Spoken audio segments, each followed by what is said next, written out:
하나님 사랑, 스토리 메이커. 네, 특송할 때 이거 오랜만에 본 것 같습니다. 옛날에 참 많이 했었는데요.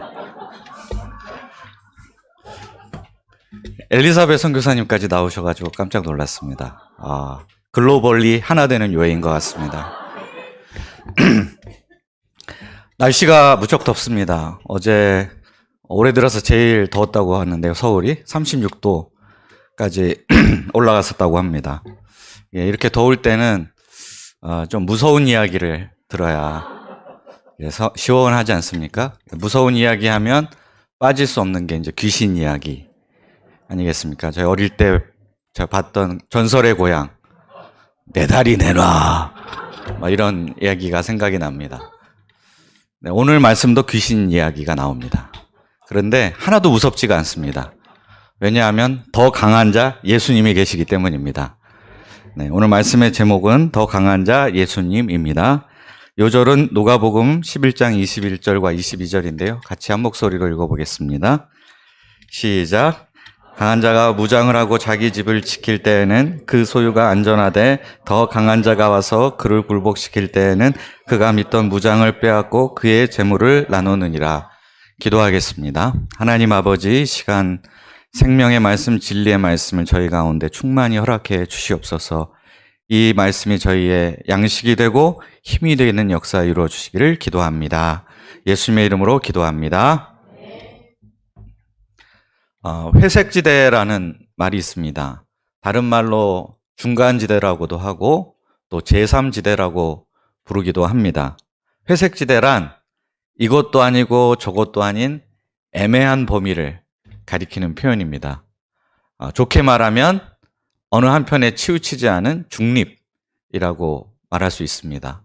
국제정치에서는 강대국들의 영향권의 어느 곳에도 속하지 않은 그런 곳을 가리켜서 회색지대라는 표현을 종종 쓰기도 합니다. 그런데 과연 신앙의 영역에서도 회색지대가 존재할 수 있을까요? 완전히 세상에 속한 것도 아니고 예수님께 온전히 헌신한 것도 아닌 그 중간 어디쯤 회색지대라는 것이 존재할 수 있을까요? 가능성 여부를 뒤로하고 오늘날 많은 사람들이 이와 같은 회색지대에 거하기를 바라고 있는 것 같습니다. 세상에 좋은 것은 좋은 것대로 다 누리고 또 하나님 안에 있는 좋은 것은 또 그대로 또 다 누리면서 살아가고 싶어 합니다. 이것이야말로 가장 지혜로운 선택인 것 같기도 합니다. 그런데 정말 이런 시도가 성공할 수 있을까요? 세상에서도 무시받고 하나님 안에서도 아무런 열매를 맺지 못하는 이도 저도 아닌 가장 비참한 결과를 맺게 될 수도 있지 않을까요? 이런 질문들에 대한 대답을 주는 본문이 바로 오늘 말씀입니다. 14절 상반절을 보십시오. 예수께서 한 말 못하게 하는 귀신을 쫓아내시니 귀신이 나감에 말 못하는 사람이 말하는지라. 귀신이 말을 못하게 한 사람이 있었습니다. 제가 몇 달 전 코로나에 걸렸을 때 목이 붓고 많이 아팠습니다. 그래서 말을 할 수가 없었습니다. 말하는 게 제 일인데 말을 할 수 없게 되니까 그 답답함이 이루 말할 수가 없었습니다. 그런데 잠깐 동안 이렇게 말 못한 것도 힘들었는데 이 사람은 귀신 때문에 아무 말도 못한 상태로 살아가야 했으니 얼마나 답답하고 고통스러웠을까요?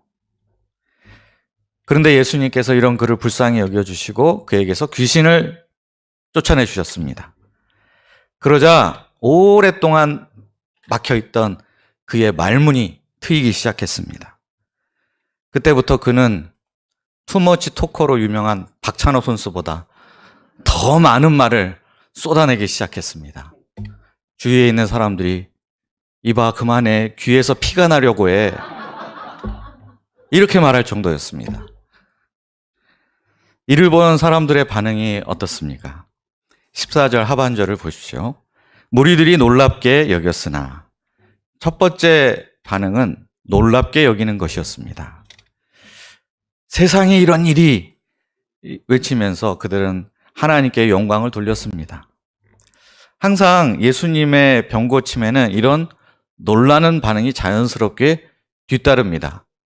그런데 대부분의 사람들은 그냥 놀라고 그치는 경우가 많지만 또 그 중에 어떤 사람들은 이를 통해서 예수님이 하나님이 보내신 분이구나 라는 것을 인정하게 만드는 그런 계기가 되기도 했습니다.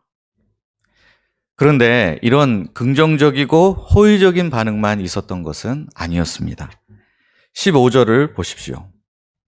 그 중에 더러는 말하기를 그가 귀신의 왕 바알세불을 힘입어 귀신을 쫓아낸다 하고, 두 번째로 어떤 이들은 강하게 의혹 제기를 했습니다. 그들은 예수님이 하신 일이 바알세불을 통하여 이루어진 일이라고 말했습니다. 여기서 바알세불이란 귀신들의 우두머리인 사탄의 별명입니다.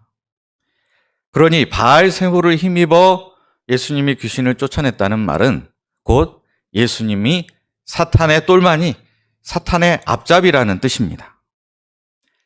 야, 이거 말이 됩니까? 이게 얼마나 좀 질이 낮은 모욕입니까? 진실을 완전히 정반대로 뒤집어버리는 심각한 왜곡입니다. 정말 너무 터무니가 없어서 논할 가치조차 없는 거짓 뉴스라고 할 수 있습니다. 성경은 사탄을 가리켜서 거짓의 압이라고 부르고 있습니다. 이것에 기초해서 생각해 보면 지금 사탄의 똘마니, 사탄의 하수인 노릇하고 있는 사람들은 바로 예수님을 공격하고 있는 이들입니다. 그런데 이 사람들이 도리어 예수님을 사탄의 하수인 취급하고 있으니 적반하장도 이런 적반하장이 있을 수가 없을 것 같습니다. 이들은 아마도 바리새인 서기관들과 같은 종교 지도자들이었을 것입니다. 그들이 평소에 예수님을 시기하고 미워했기 때문에 예수님이 하시는 일 모든 것을 깎아내리고 폄하하기 위해서 이런 무리수를 던지게 된 것 같습니다. 16절을 보십시오. 또 더러는 예수를 시험하여 하늘로부터 오는 표적을 구하니, 세 번째로 어떤 이들은 예수님에게서 표적을 구했습니다. 그들은 하늘로부터 오는 표적을 보여달라고 했습니다. 이 말 못하게 하는 귀신을 쫓아낸 거는 하늘로부터 오는 표적 정도까지라고 평가하기에는 좀 부족하다. 2%가 부족하다. 이렇게 생각한 것 같습니다. 그래서 우리는 아직 적극적인 지지도, 적극적인 반대도 하지 못하겠다. 판단을 유보하겠다. 다만 예수님이 이것보다 더 큰 표적, 더 위대한 표적을 우리에게 보여줄 수 있다면 그때 가서 다시 한번 생각해 보겠다는 식의 태도였습니다. 그런데 정말 표적이 부족한 게 문제입니까? 전혀 그렇지 않습니다. 예수님께서는 이미 그들에게 수많은 표적을 충분히 보여주셨습니다. 근데 무슨 또 다른 표적이 필요하단 말입니까? 이런 사람에게 표적을 보여주면 그 다음 반응이 뻔합니다. 아, 이거보다 더 큰 표적 좀 보여주세요. 그리고 또 그걸 보여주면 그거보다 더 센 것 좀 보여주세요. 이렇게 나올 것이 너무나 뻔합니다. 이들이 예수님을 인정하고 영접하기 위해서 필요한 것은 더 큰 표적이 아닙니다. 그들의 이 교만한 마음, 완악한 마음이 먼저 부서져야만 합니다. 예수님이 귀신을 쫓아내신 사건을 보고 어떤 사람은 지지하고 어떤 사람은 거세게 공격하고 또 어떤 사람들은 중립적인 태도, 유보적인 태도를 취했습니다. 사람들이 똑같은 장면, 똑같은 광경을 목격하고도 이렇게 서로 다른 세 가지 반응으로 나뉜다는 사실이 참 흥미롭습니다. 우리는 이것을 통해서 사건 자체, 팩트 자체보다도 그 사건의 진실을 해석해낼 수 있는 마음의 눈이 훨씬 더 중요하다라는 사실을 깨닫게 됩니다. 마음의 눈이 맑고 투명하면 사실을 있는 모습 그대로 그 진실대로 받아들일 수가 있습니다. 그러나 우리가 빨간색 안경을 끼고 세상을 보면 어떻습니까? 온통 모든 것들이 다 빨갛게 보일 것입니다. 노란 안경을 끼고 세상을 보면 온통 세상이 노랗게 보일 것입니다. 이처럼 우리 마음에 무언가 덧칠이 되어 있으면, 마음이 순수하고 깨끗하지 못한 상태로 세상을 보면 그 세상의 진실이 제대로 보이지 않게 됩니다. 눈앞에 너무나 명백한 증거가 있음에도 불구하고 그 진실을 부인하고 심지어는 정반대로 왜곡하는 일이 비일비재하게 일어납니다. 그리고 나만 제대로 보고 있다라는 아주 거대한 착각에 빠지곤 합니다.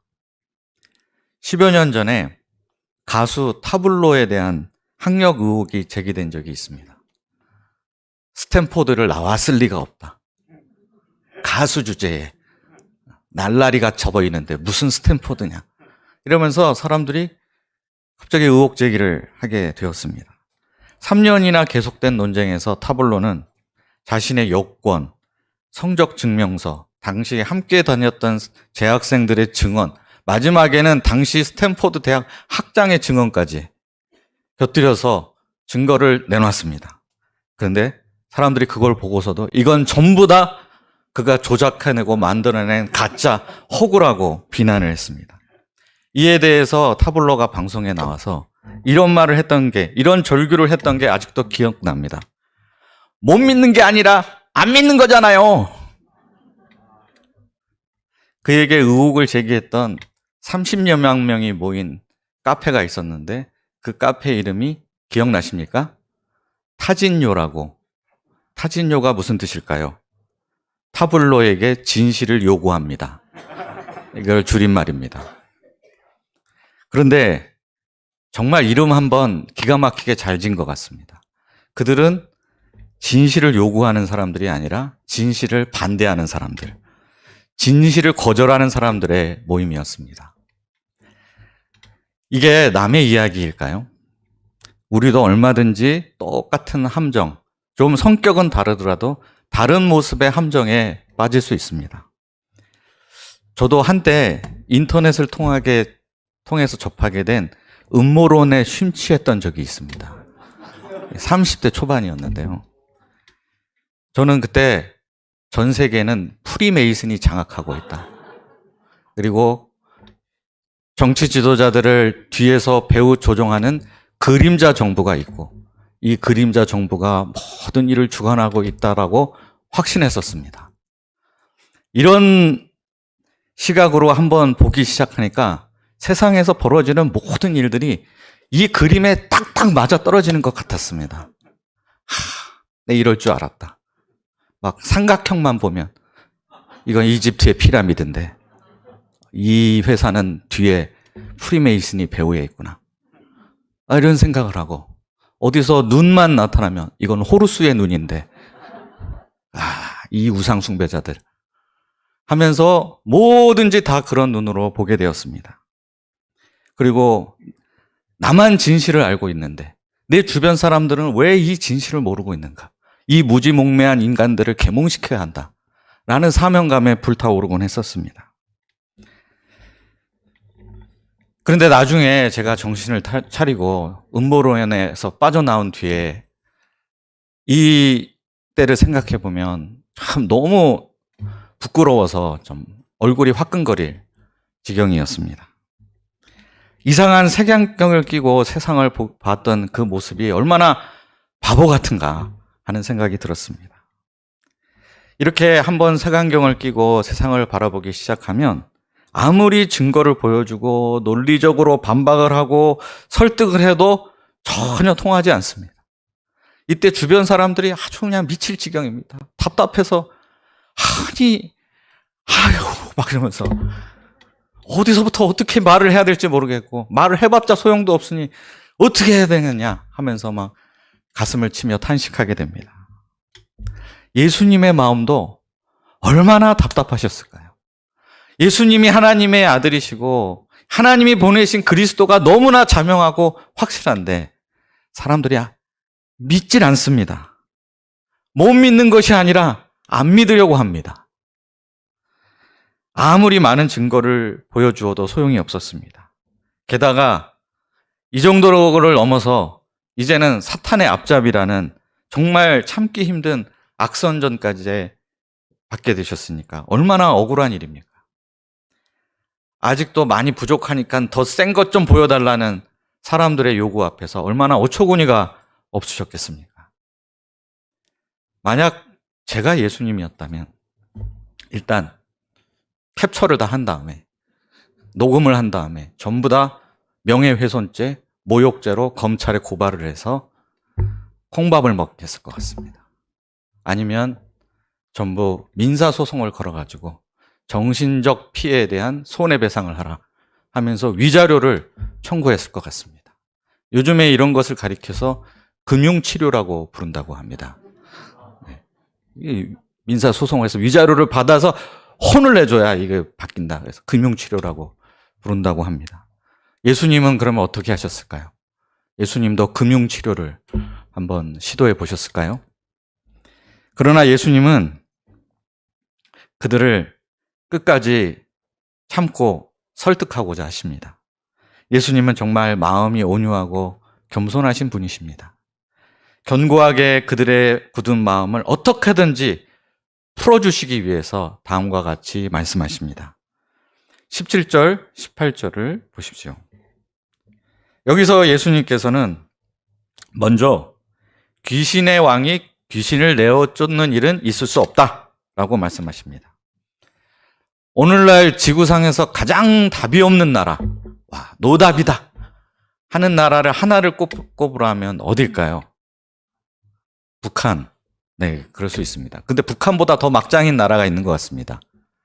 많은 사람들이 소말리아를 꼽습니다.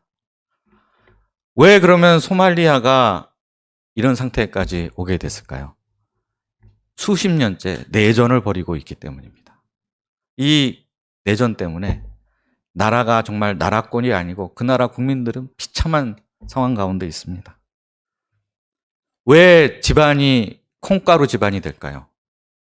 가족들끼리 서로 다투고 싸워서 쫓겨나든지 제발로 나가기 때문입니다. 만약 사탄의 힘을 빌어서 귀신의 왕이 귀신을 내어 쫓는 것이 사실이라면 귀신의 왕국은 벌써 진작에 무너졌어야 할 것입니다. 그러나 현실은 그렇지 않다는 것을 누구나 다 보고 있습니다. 여전히 사탄과 그 귀신의 무리들은 활발하게 활동을 하고 있습니다. 이것을 보면 예수님이든 누구든지 귀신의 왕을 힘입어 귀신을 쫓아낸다는 것은 있을 수 없는 일입니다. 19절을 보십시오. 19절은 예수님의 두 번째 반박입니다. 여기에 보면 너희 아들들이라는 표현이 나옵니다. 이 너희 아들들이 누구일까요? 솔로몬의 지혜서와 같은 외경을 보면 당시 팔레스타인 지역에는 퇴마사들이 활동했었다고 합니다. 그들은 약초를 만들기도 하고 또 귀신을 쫓아내는 주문을 외워서 귀신을 쫓는 의식을 행했다고 알려져 있습니다. 바로 이런 당시 퇴마사들 중에는 바리새인 출신의 퇴마사들도 있었습니다. 그러면 만약에 이 사람들이 귀신을 내어 쫓는 것이 누구의 힘을 힘입어서 된 일이냐라고 종교 지도자들에게 묻는다면 그들은 뭐라고 대답을 할까요? 당연히 하나님의 능력으로 쫓아내는 것입니다 라고 말할 것입니다. 자, 그러면 똑같이 귀신을 내쫓는데 내 편인 바리새인들이 쫓아내면 하나님의 능력으로 쫓아내는 것이고 예수님이 쫓아내면 사탄의 능력으로 쫓아낸다는 것, 이게 말이 되는 소리인가요? 우리가 이런 상황을 두고 내 편은 잘한 것이고 너는 안 되는 거야 라고 워낙 많은 사람들이 이런 식으로 말을 하기 때문에 요즘 이걸 가리키는 표현이 유행하고 있습니다. 그것이 무엇입니까? 내로남불 아닙니까? 이것이야말로 전형적인 내로남불의 사례라고 할 수 있습니다. 예수님께서는 이 두 가지 논거를 들어서 예수님이 바알세불을 힘입어 귀신을 쫓아낸다는 것이 얼마나 터무니없고 논리적이지도 않고 부자연스러운가 하는 것을 밝히시고 반박을 하셨습니다. 그리고 이제 사건의 진실, 올바른 해석이 무엇인가를 명확하게 우리에게 가르쳐 주십니다. 20절입니다. 20절 말씀을 우리 같이 한 목소리로 읽어보겠습니다. 시작. 그러나 내가 만일 하나님의 손을 힘입어 귀신을 쫓아낸다면 하나님의 나라가 이미 너에게 임하였느니라. 하나님의 손을 힘입는다는 것은 성령의 능력으로라는 뜻입니다. 예수님께서 귀신을 내어 쫓으신 것은 악령의 능력으로가 아니라 성령의 능력으로 행하신 것입니다. 이것이 더하거나 뺄 것도 없는 이 사건의 진실 그 자체입니다. 그리고 이렇게 이해하는 것이 가장 자연스러우면서도 논리적인 해석입니다. 욕망과 욕심에 물들지 않은 깨끗한 눈으로 이 사태를 바라본다면 누구나 다 이와 동일한 결론에 도달할 수밖에 없고 또 여기에 동의하지 않을 수 없을 것입니다. 그러면 예수님께서 귀신을 쫓아내신 이유와 목적이 무엇일까요? 그것은 예수님의 말씀에 나와 있는 대로 하나님 나라를 이곳에 임하도록 하기 위해서입니다. 2차 대전 때 나치 독일이 전 유럽을 거의 다 장악을 했었습니다. 그리고 히틀러의 통치 아래서 유대인 학살, 집시 학살을 비롯한 수많은 끔찍한 범죄를 저질렀습니다. 이때 연합군이 노르망디 해안에 상륙작전에 성공을 했습니다. 그리고 그 노르망디를 기점으로 해서 조금씩 주변부로 퍼져나가면서 독일 군대를 몰아내기 시작했습니다. 그리고 히틀러의 통치 아래에 있던 유럽을 한 마을 한 도시씩 해방시켜 나가기 시작했습니다. 예수님께서 하시고자 하시는 일이 바로 이와 같은 일입니다. 원래 저 높은 하늘 보좌에 계시던 예수님께서 이 사단이 다스리고 있는 어둠이 지배하고 있는 이 땅에 상륙하셨습니다. 그리고 갈릴리를 기점으로 해서 주변으로 조금씩 어둠의 나라, 사탄이 지배하는 나라를 밀어내시고 바로 그 땅 가운데 하나님 나라를 확장해 나가고 계신 것입니다. 바로 이를 위해서 말 못하게 하는 귀신 들린 한 사람을 고쳐주신 것입니다. 그러면 우리 가운데 하나님의 통치가 임하게 하시는 이 예수님은 어떤 분이실까요? 오늘의 요점 말씀인 21절과 22절 다시 한번 읽어보도록 하겠습니다. 시작.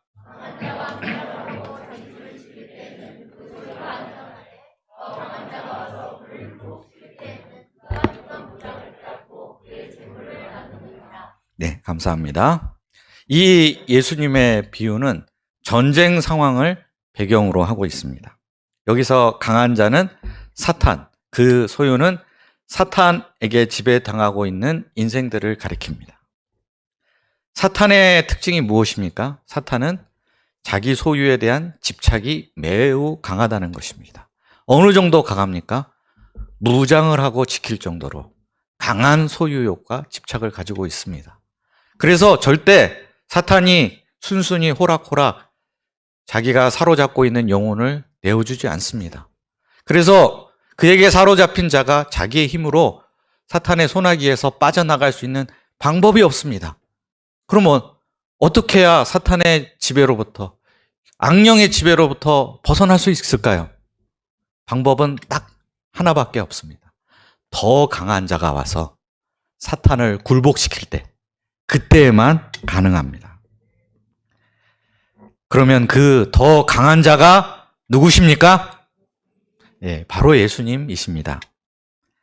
사탄은 우리보다 강하지만 그러나 사탄보다 예수님이 훨씬 더 강하십니다. 예수님께서 그러면 언제 사탄을 굴복시키셨을까요? 바로 광야에서 공생에 시작하기 직전 시험을 받으셨을 때, 예수님과 사탄이 3라운드 대결을 펼쳤습니다. 근데 그 결과가 어떻게 되었습니까? 매 라운드마다 사탄이 KO, 땅에 넘어졌습니다. 예수님의 말씀에 핵펀치를 맞고 쓰러졌습니다. 그래서 결국에는 TKO 승을 예수님이 거두게 되셨습니다. 이 사건을 계기로 사탄이 위축되었습니다. 그래서 예수님께서 공생의 기간 동안에 가는 곳마다 사탄의 하수인인 귀신들을 다 내어쫓고 계시는데 사탄이 아무런 힘을 쓸 수가 없었습니다. 그런데 이것이 끝이 아닙니다. 사탄에게 결정타, 치명타를 입히는 사건이 이후에 일어나게 됩니다. 그것이 무엇일까요? 바로 예수님의 십자가와 부활 사건입니다. 이 십자가와 부활로 사탄의 운명은 결정이 되었습니다. 사탄이 비록 지금 버티고는 있지만 예수님 재림하실 때, 하나님 나라 완성될 때 하나님께서 사탄을 결박하여 지옥의 무정행에 가두시게 될 것입니다. 그때 우리 모두는 예수님과 함께 최후의 승리의 찬가를 부르게 될 것입니다. 현재 우리 삶은 그 최후의 승리가 오기 전까지 사탄에게 빼앗길 것이냐, 사탄에게서 빼앗아 올 것이냐 하는 끊임없는 싸움의 연속이라고 말할 수 있습니다. 이때 우리가 저지르기 쉬운 치명적인 실수 2가지가 있습니다. 하나는 자신의 능력을 너무 과대평가하는 것입니다. 사탄 지가 나를 어떻게 하겠어? 하면서 내가 내 힘으로, 내 스스로의 능력과 지혜로 사탄의 시험과 유혹을 이길 수 있다. 이렇게 자신만만해 하는 것입니다. 그러다가 큰 코 다칩니다. 그러다가 시험에 들고 유혹에 걸려 넘어지고 나서 깊은 좌절과 절망을 하게 됩니다. 실패하고 낙심하게 됩니다. 또 다른 실수 하나는 이 악의 존재에 대해서 너무나 과대평가를 하는 것입니다. 우리는 세상을 이길 수 없고 절대 악을 이길 수 없다라고 단정을 지어버리는 것입니다. 죄와 싸우는 것은 다 부질없는 짓이다. 어차피 죄를 이길 수 없을 텐데 뭐하러 고생스럽게 싸우느냐. 죄와 싸울 필요 없다. 우리는 너무나 연약해서 항상 넘어질 수밖에 없다. 그러니 투쟁할 필요도 없다. 다 부질없다라고 결론을 내려버리는 것입니다. 자신만만도 문제고 패배주의도 문제고 둘 다 문제입니다. 내 힘과 내 지혜로 이 세상의 악과 또 내 안에 역사하는 죄와 싸우려고 하면 백전백패할 수밖에 없습니다. 그렇지만 또 아무리 그것들이 강하다 하더라도 결코 천하무적은 아닙니다. 이보다 더 강한 분이 계십니다. 바로 예수님이십니다. 예수님께서 죄를 이기시고 악에 대하여 승리하셨습니다. 우리는 이 더 강한 자이신 예수님을 의지해야 합니다. 더 강한 자 예수님을 꽉 붙들어야 됩니다. 이게 우리가 살 길입니다. 그럴 때 우리 안에 역사하시는 예수님의 능력으로 사탄의 진영을 무너뜨리고 승리할 수 있습니다. 그리고 어둠을 이 땅 가운데 몰아내고 이 땅 가운데 하나님의 나라가 임하는 역사를 체험할 수 있습니다. 죄와 죽음에 사로잡힌 사람들을 건져내어서 하나님 안에서 자유와 해방을 누리게 하는 역사를 체험할 수 있습니다. 예수님께서 이렇게 최전선에서 가장 선두에서 앞장서 사탄의 세력과 전쟁을 벌이고 계십니다. 자, 그러면 우리는 여기서 무엇을 어떻게 해야 할까요? 이렇게 팔짱 끼고 뒤에서 누가 이기나 한번 봅시다. 그 좀 싸움 구경 재밌네. 이렇게 하고 있어야 될까요? 23절을 보십시오. 23절 말씀 같이 한번 읽어보겠습니다. 시작. 나와 함께하지 아니하는 자는 나를 반대하는 자요, 나와 함께 모으지 아니하는 자는 해치는 자니라. 주님은 누구든지 예수님과 함께하지 않는 사람은 사실상 예수님을 반대하는 사람이다 라고 말씀하십니다. 여기서 중간은 없습니다. 회색지대는 존재하지 않습니다. 예수님과 함께하든지 예수님께 반대하든지 둘 중 하나일 뿐입니다. 왜 그럴까요? 북유럽의 핀란드와 스웨덴은 오랫동안 중립국을 표방해 왔습니다. 그런데 이번에 서둘러 두 나라 모두 나토에 가입 신청을 했습니다. 처음에 터키가 좀 딴지를 놨지만 결국에는 터키가 수용하면서 이제 나토 가입이 확정이 되었습니다. 왜 그러면 중립을 표방했던 이 두 나라가 갑작스럽게 나토 가입을 선택하게 된 것일까요? 그것은 바로 러시아, 우크라이나 전쟁이 일어났기 때문입니다. 전쟁에서 중립은 더 이상 설 자리가 없기 때문입니다. 영적 전쟁에서도 마찬가지입니다.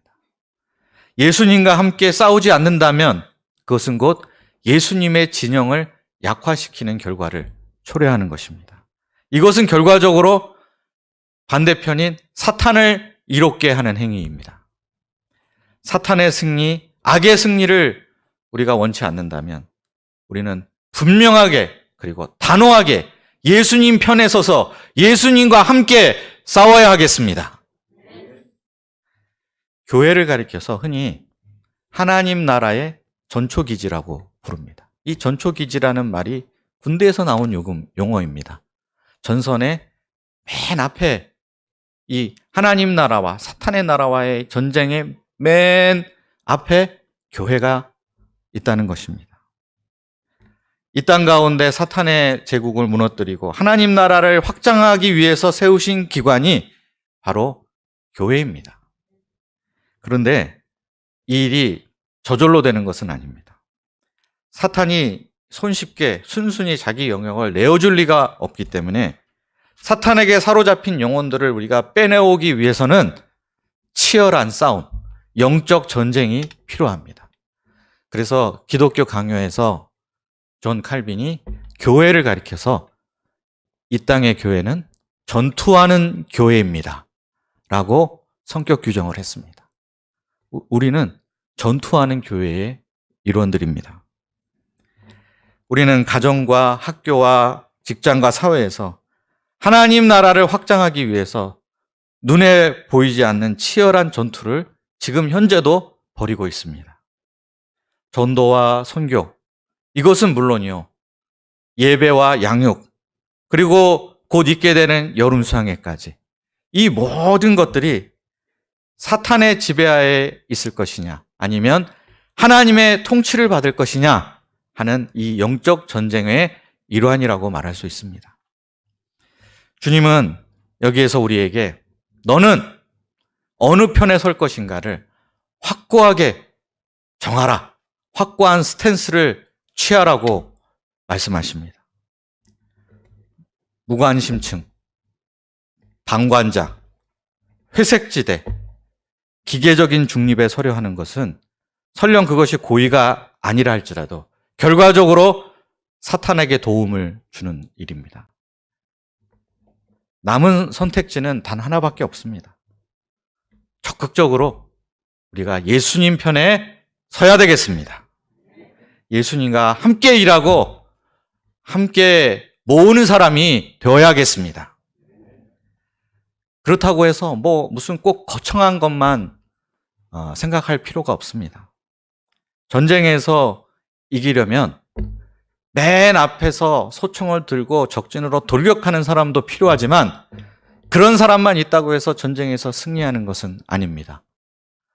후방에서 전쟁 물자를 만들고 보급을 하는 사람, 다친 사람을 치료해주고 간호하고 회복시켜주는 의무병, 이런 다양한 종류의 사람들의 힘이 하나로 모아졌을 때 전쟁에서 승리할 수 있습니다. 하나님 나라의 승리를 위해서도 마찬가지입니다. 앞장서서 싸우는 사람도 있겠지만 그가 잘 싸울 수 있도록 기도 지원해주고 후방 보급을 해주는 사람의 역할도 그에 못지않게 너무나 중요합니다. 우리 안암 일부에 이런 작은 힘들이 모아졌을 때, 마음이 모아졌을 때 악한 영들이 물러가고 성령의 역사가 크게 일어나는 새 역사가 우리 가운데 임할 것을 믿습니다. 최근에 외롭게 병마와 싸우고 계신 우리 동역자들이 많이 있습니다. 또 우리 코앞에는 여름 수학회가 있습니다. 우리가 이분들의 싸움, 또 수양회 가운데 일어날 성령의 역사를 위해서 먼저 힘써 기도의 싸움을 할 수 있기를 기도합니다. 마지막으로 예수님은 중립지대가 왜 허상일 수밖에 없는지 한 가지 비유를 통해 우리에게 설명해 주십니다.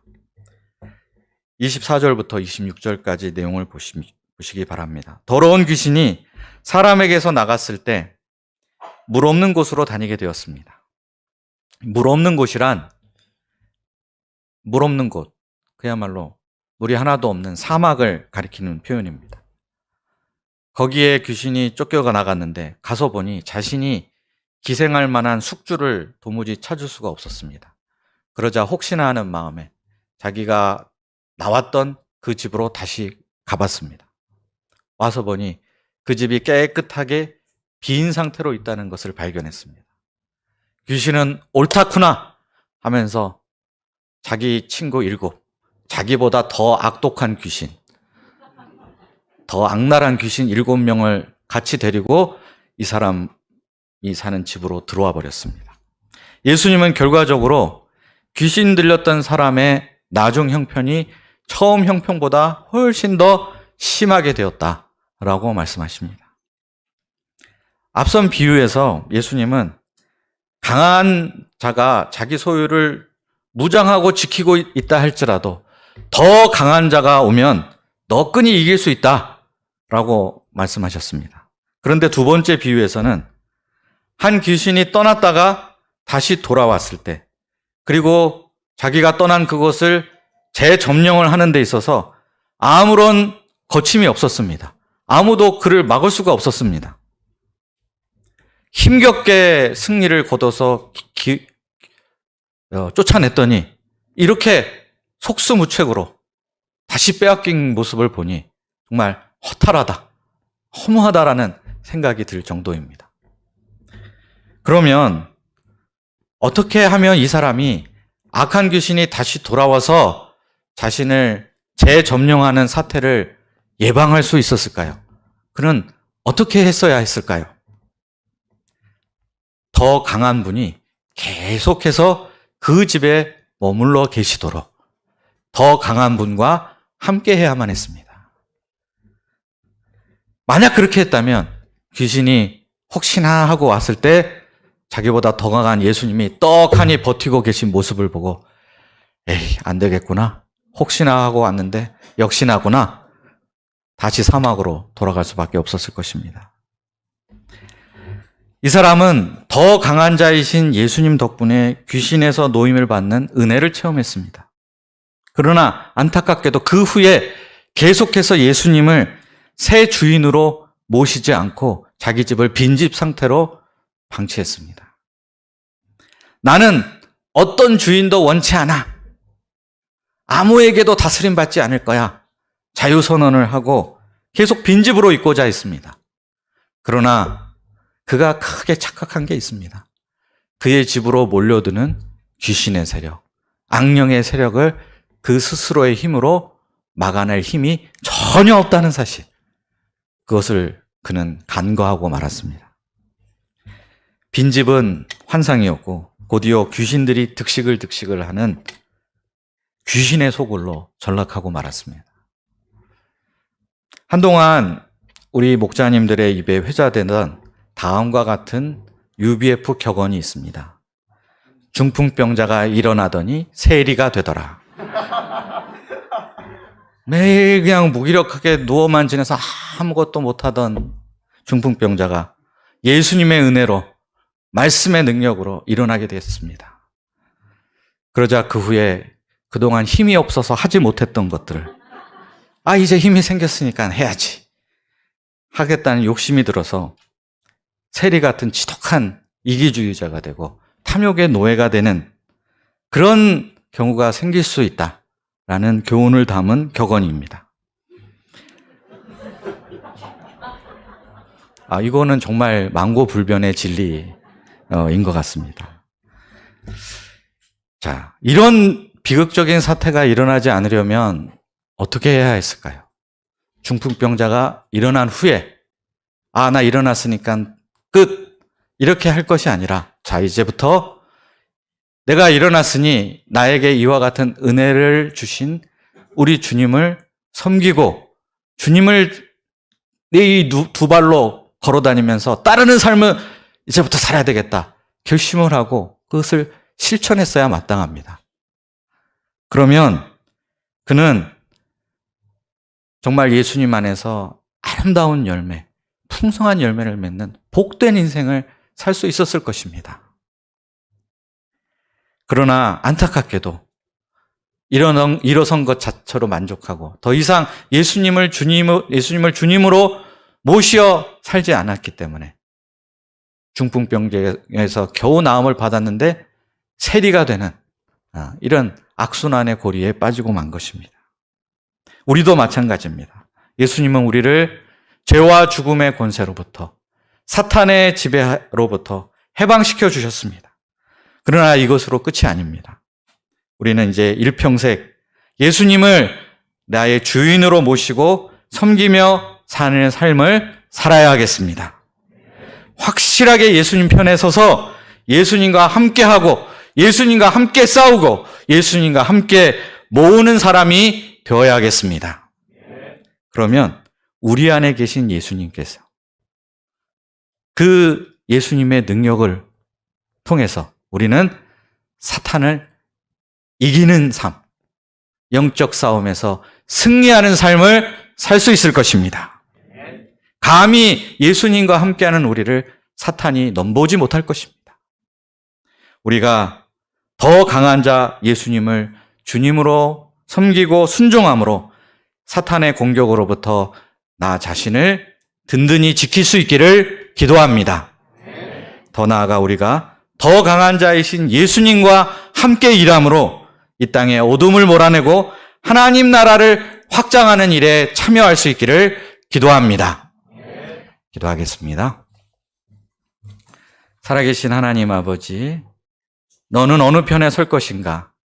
우리에게 도전하시는 예수님의 음성을 듣습니다. 회색지대, 무관심층, 중도층에서 어중간하게 서 있으려 하던 자세를 회개하고 이제 분명히 예수님 편에 서서 예수님과 함께하고 예수님과 함께 모으고 예수님과 함께 싸우는 복음의 투사가 될 수 있기를 기도합니다. 이 영적 전쟁 가운데 예수님과 함께하며 이 땅 가운데 하나님 나라를 확장하는 일에 쓰임받는 자들이 되게 하여 주시기를 간절히 기도합니다. 예수님의 이름으로 기도하였습니다.